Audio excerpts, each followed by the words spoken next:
বিয়ের ৪ বছর পর যখন আমি জানতে পারলাম আমার স্বামীর আরেকজন স্ত্রী আছে, যেই মানুষটাকে ভালোবেসে বাবার পছন্দ করা পাত্রকে রেখে মানুষটার হাত ধরে আমি চলে এসেছিলাম, পালিয়ে এসে বিয়ে করেছিলাম তাকে, সেই কিনা আমাকে ঠকালো। আরো একটা অদ্ভুত ব্যাপার হচ্ছে, দ্বিতীয় বিয়েটা করেছে আমার স্বামী আরো 2 বছর আগে। মানুষটা আমাকে এভাবে ঠকিয়ে গোপনে সংসার করছে, কথাটা জানা মাত্র আমি ভিতরে ভিতরে মরে গেছি।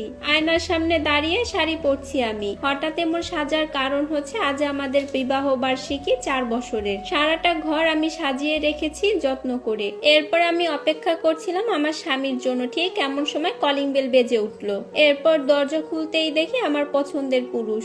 দরজার সামনে দাঁড়িয়ে আমার স্বামী অফিসের ব্যাগটা বাড়িয়ে দিল আমার কাছে আর বলল, নেহা এই ব্যাগটা ধরো তো, আমার খুব ক্লান্ত লাগছে, আজ একটু খাইয়ে দিও তো, আমার ভালো লাগছে না। হঠাৎ আমার দিকে চোখ পড়তেই চমকে গেল আমার স্বামী। পা থেকে মাথা পর্যন্ত খুব ভালো করে দেখলো আমাকে। এরপর আমার স্বামী আমাকে দেখে জড়িয়ে ধরলো আর বলল, তুমি আজকে এত সুন্দর করে সেজেছো।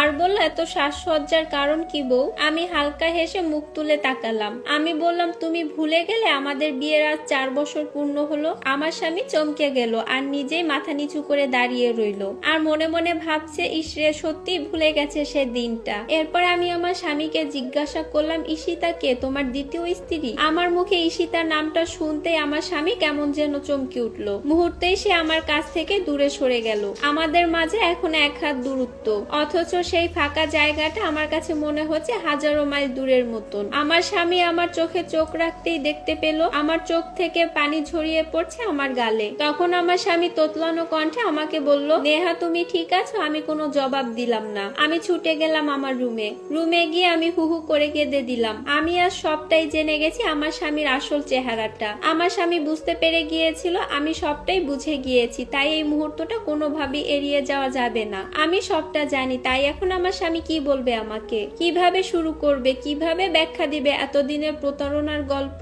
এরপর আমার স্বামী রুমে এসে কিছুক্ষণ পাথরের মতন দাঁড়িয়ে রইল আমার পাশে। এরপর আমি আমার চোখ মুছে